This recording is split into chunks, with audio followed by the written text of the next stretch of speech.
अस्सलामुअलैकुम student, welcome back to Sigma physicist. हम बात कर रहे थे ज्योमेट्रिकल ऑप्टिक्स पे and today we are going to discuss the topic refraction of light. हमारे इस टॉपिक के दो लेक्चर्स होंगे। Lecture number 5 which is divided into part 1 and part 2. In part 1 we are going to discuss about the refraction of light, and part 2 we will discuss laws of refraction. So first of all, refraction of light को मैं define कर लेता हूँ। Refraction of light basically क्या है?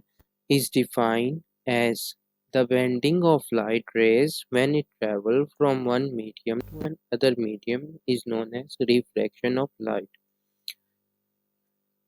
मुझे ये बात समझ आ गई कि मेरे पास जो लाइट रेज हैं वो अगर एक मीडियम से दूसरे मीडियम में ट्रेवल करेंगी तो वो अपने आप को थोड़ा सा बेंड कर लेंगी due to change in the medium. So this phenomena is known as refraction of light. अब हम बात करते हैं कि हम रिफ्रैक्शन ऑफ लाइट नोटिस क्यों करते हैं डेली लाइफ में। तो सबसे पहले जब हमारे मीडियम चेंज होते हैं, when light travel from one medium to an other medium, जब हमारे मीडियम चेंज होते हैं तो हमारी स्पीड ऑफ लाइट चेंज हो जाती है due to change in material medium. So due to this change in speed of light, we observe bending of light ray, or we notice bending of light rays, which is known as refraction of light. ठीक है, इतनी बात हमें समझ आ गई कि हमारे पास refraction of light किस तरह से डिफाइन है और उसके बाद किस वजह से हम रिफ्रैक्शन को नोटिस करते हैं डेली लाइफ में। इसके बाद स्टूडेंट्स, आपकी स्क्रीन पे आपको दो पॉइंट नज़र आ रहे होंगे। When light rays enter from rare medium to denser medium, it bend toward normal, so angle of incidence will be greater than angle of refraction.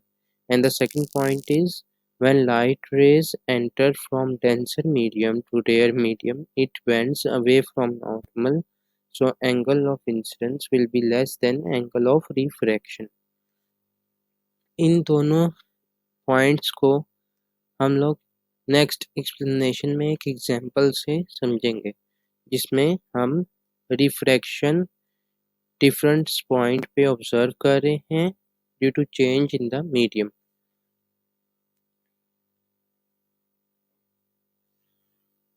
So in the explanation I write, let us consider a rectangular glass slab PQRS. Okay, अच्छा, अब ये वाली wording, इसके बाद वाले point आप लोग खुद नोट डाउन भी कर लेना अपनी नोटबुक पर, और वो आप लोग समझ भी लोगे जब मैं आपको ये टॉपिक समझा दूँगा। नाउ अब क्या हुआ है इस एग्जांपल में, हमारे पास एक रेक्टेंगुलर ग्लास स्लैब है PQR एंड S। या स्टूडेंट, एक बात आप लोगों ने याद रखनी है कि throughout in the topic of refraction of light rays हम एज्यूम कर रहे हैं एयर को as a rare medium and water and glass as over denser medium. ठीक है, रिफ्रैक्शन ऑफ लाइट में आप लोगों ने ये बात याद रखनी है। अच्छा, अब आपको अपनी डायग्राम स्क्रीन पर नज़र आ रही होगी, जिसमें हमारे पास एक रेक्टेंगुलर ग्लास स्लैब मौजूद है हैविंग बाउंड्री PQRS। आप लोग ABCD भी नाम दे सकते हो, वो आपकी मर्जी है। ठीक है, अब जो ये वाइट सरफेस है ना, ये basically denser medium which is air through out the topic. ठीक है, एयर को मेरे पास रिप्रेजेंट कर रही है ये वाइट स्पेस, और जो मेरी रेक्टेंगुलर स्पेस है ये बेसिकली एक ग्लास का स्लैब है। ग्लास का स्लैब से मुराद है एक ग्लास का पीस है जो कि रेक्टेंगुलर शेप में है। अब स्टूडेंट देखें, हमारे पास एक लाइट रे एयर से एंटर हुई, ग्लास स्लैब की बाउंड्री पर आकर स्ट्राइक की और उसके बाद थोड़ा सा टुवर्ड्स द नॉर्मल रिफ्रैक्ट हो गई, बेंड हो गई, and this phenomena is known as refraction of light ray. हुआ क्या है यहाँ पर कि मेरी जो इंसिडेंट लाइट रे थी वो रेयर मीडियम से डेंसर मीडियम में एंटर हुई है, और जब लाइट रेयर मीडियम से डेंसर मीडियम में एंटर होगी तो हमने अपने पॉइंट में क्या पढ़ा था कि when light ray enter from rare medium to denser medium it bends toward the normal. तो मेरी लाइट रे टुवर्ड्स द नॉर्मल बेंड हो गई। Due to this bending I say that my angle of incident is greater than angle of refraction. उसकी वजह क्या है, देखें अब अगर ये यहाँ पे रिफ्रैक्शन का, बेंडिंग ऑफ लाइट का फिनोमेना ना हुआ होता तो ये लाइट रे बिल्कुल सीधा ट्रेवल करती, और अगर ये लाइट रे बिल्कुल सीधा ट्रेवल करती, नॉर्मल की तरफ बेंड ना होती, तो ये लाइट तो हमारा एंगल ऑफ इंसिडेंस और एंगल ऑफ रिफ्रैक्शन दोनों इक्वल हो जाते। लेकिन क्योंकि लाइट ने रेयर मीडियम से डेंसर मीडियम में ट्रेवल किया है, इसी वजह से लाइट रे नॉर्मल की तरफ बेंड हो गई है, जिसकी वजह से मेरा पास जो एंगल ऑफ इंसिडेंट है वो ग्रेटर हो ग्रेटर देन है एंगल ऑफ रिफ्रैक्शन के। ठीक हो गया। अब अगर यही रिफ्रैक्टेड रे एक और जगह पे इंसिडेंट रे बन जाती है, एज अ इंसिडेंट रे से मुराद है एक और लास्ट लैब से स्ट्राइक करेगी और दोबारा रेयर मीडियम में चली जाएगी। ठीक है, अगर ये लाइट रे अगेन डेंसर मीडियम से रेयर मीडियम की तरफ जाती है, तो हमने अपने ऊपर वाले पॉइंट में पढ़ा था कि when light ray enter from denser medium to rare medium it bends away from normal. Okay, अब हमारी यही वाली लाइट रे एक और पॉइंट पे इंसिडेंट हुई है और एक दूसरे रेयर मीडियम में ट्रेवल करने जा रही है। जब मेरी लाइट रे डेंसर मीडियम से रेयर मीडियम में ट्रेवल करेगी तो वो नॉर्मल से थोड़ा सा दूर हो जाएगी, थोड़ा सा अवे मूव कर जाएगी।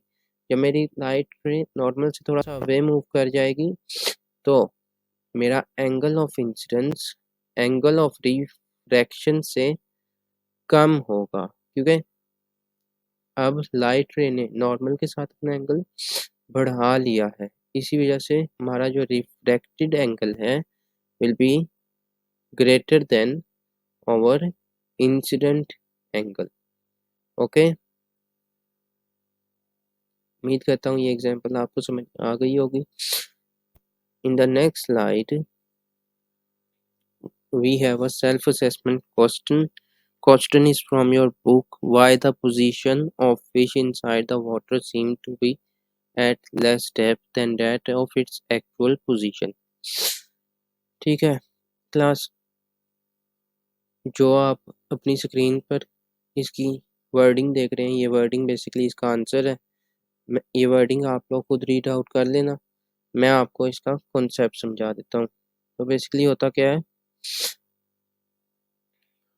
हमारे पास एक ऑब्जर्वर है और ऑब्जर्वर क्या कर रहा है, वाटर वाटर के अंदर फिश की लोकेशन को ऑब्जर्व कर रहा है। ठीक है, अब मैंने आपको पहले कहा था कि हम जो है थ्रू आउट इस टॉपिक में वाटर और ग्लास को एज्यूम करेंगे एज अ डेंसर मीडियम। ठीक है, तो अब लाइट रे जो है वो ऑब्जर्वर तक ट्रैवल किस तरह से करेगी।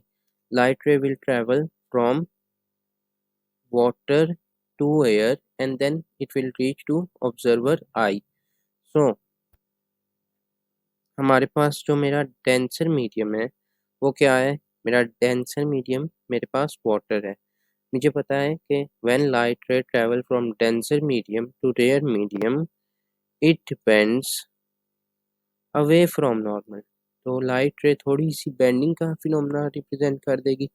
जब ये लाइट रे थोड़ा सा बेंड हो जाएगी और फिर ये बेंडी बेंडेड या रिफ्रैक्टेड लाइट रे जो है ये ऑब्जर्वर की आई तक पहुंचेगी। अगर ये बेंडेड लाइट रे को मैं थोड़ा सा बैकवर्ड की तरफ एक्सटेंड करूंगा तो मेरे पास एक और पोजीशन आएगी, जिस पोजीशन पर मुझे अपनी फिश की परसीव्ड लोकेशन का पता चलेगा या पेरेंट लोकेशन का पता चलेगा। इसी फिनोमेना की वजह से मैं कहता हूँ कि मुझे अपनी फिश की एक्चुअल लोकेशन का पता नहीं चल रहा। याद रहे स्टूडेंट्स, जो ये ब्लैक डॉटेड लाइन है ये बेसिकली मेरे नॉर्मल रिप्रेजेंट कर रही है। ठीक है, तो अगर मैं अपनी लाइट रे को बैकवर्ड एक्सटेंड करता हूँ तो मेरे पास एक लोकेशन आ जाती है। उस लोकेशन को क्या कहूँगा, perceived location, which is above than the actual location. So we studied that due to refraction of light rays, when light ray reaching to an observer above the water surface bends away from normal, hence refraction occurs, so observer will not be able to see fish in its actual position. ठीक हो गया? Okay student, इसके साथ ही आज का lecture ख़त्म होता है। उम्मीद करता हूँ आपको ये लेक्चर समझ आ गया होगा। इन केस अगर आपका कोई क्वेश्चन हो तो आप कमेंट सेक्शन में पूछ सकते हैं। आपसे मुलाकात होगी नेक्स्ट वीडियो में। तब तक के लिए अपना ख्याल रखिए।